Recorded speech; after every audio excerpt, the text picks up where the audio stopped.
These vetoes, if we let them stand, if we don't take action today, will be devastating. They'll be devastating to students. They'll be devastating to kids. They'll be devastating to our elders who built this state. They'll be devastating to the working poor. They'll be devastating to our teachers, to our economy, to our law enforcement community, to our businesses, to rural Alaska. They will be devastating to the future of this state if we don't take action. These vetoes are devastating to kids because they cut education funding, they cut pre-K funding, which every single study in the world shows has a tremendous return, a return of 8 to 1. Every dollar you spend on pre-K, you return back $8 because kids are more likely to graduate, less likely to commit crime, less likely to be on social assistance. That's cut in this budget. It's devastating to kids because it cuts forward funding of education. And we see this every single year where our school districts all across the state are forced to lay off teachers, give pink slips to teachers, because they have no idea what sort of budget they're going to get from us. Because here we are in July, and we still haven't passed, there's still no final budget. They have no idea what sort of funding they're going to get.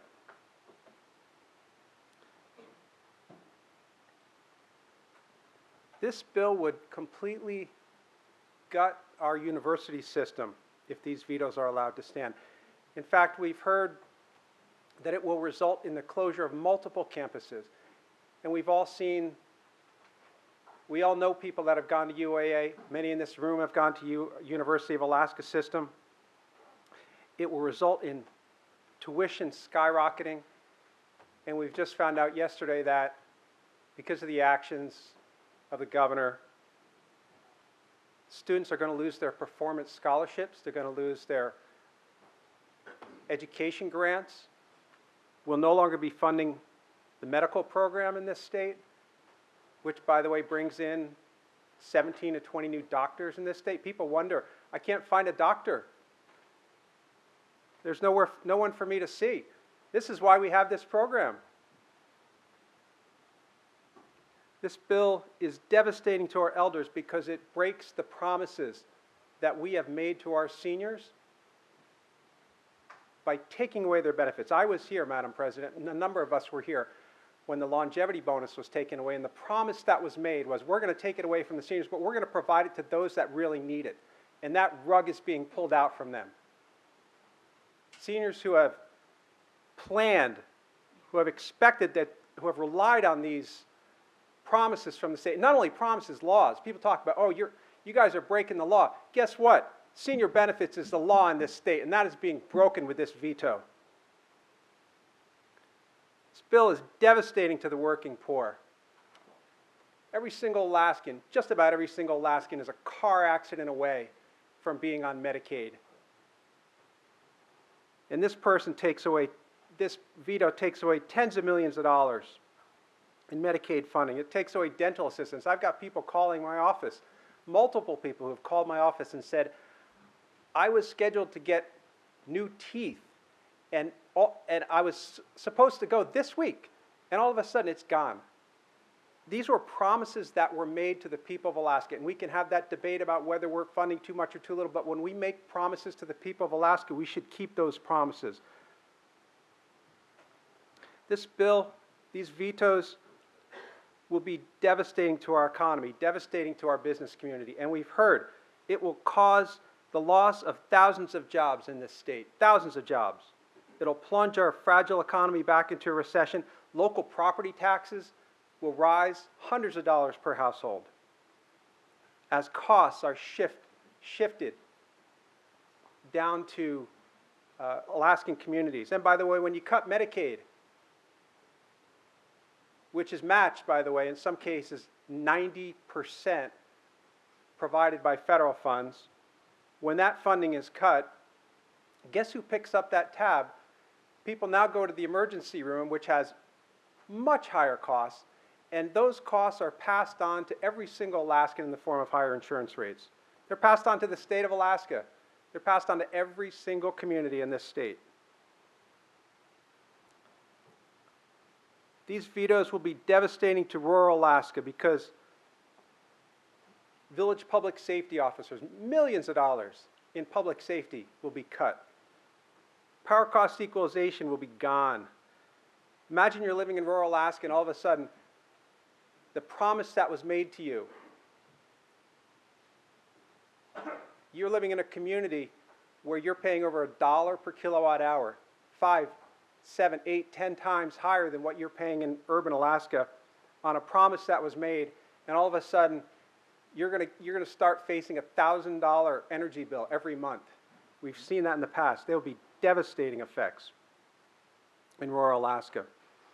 I want to take a minute and just address some of the objections that I've heard, some of the rationale for why these vetoes should be supported. And some of the things I heard is that, well, it's just the governor keeping his promises.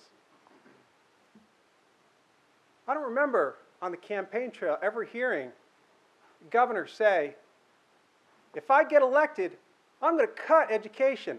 I'm going to cut the university. I'm going to cut senior benefits. Just the opposite. He said just the opposite. He's on video in interviews saying, I will not cut education. I will not cut Medicaid. I will not cut the university. You can go watch it on TV. People talk about keeping the trust.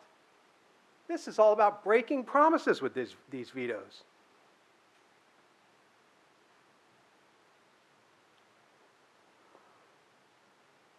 I hear some people say, well, we can't afford this.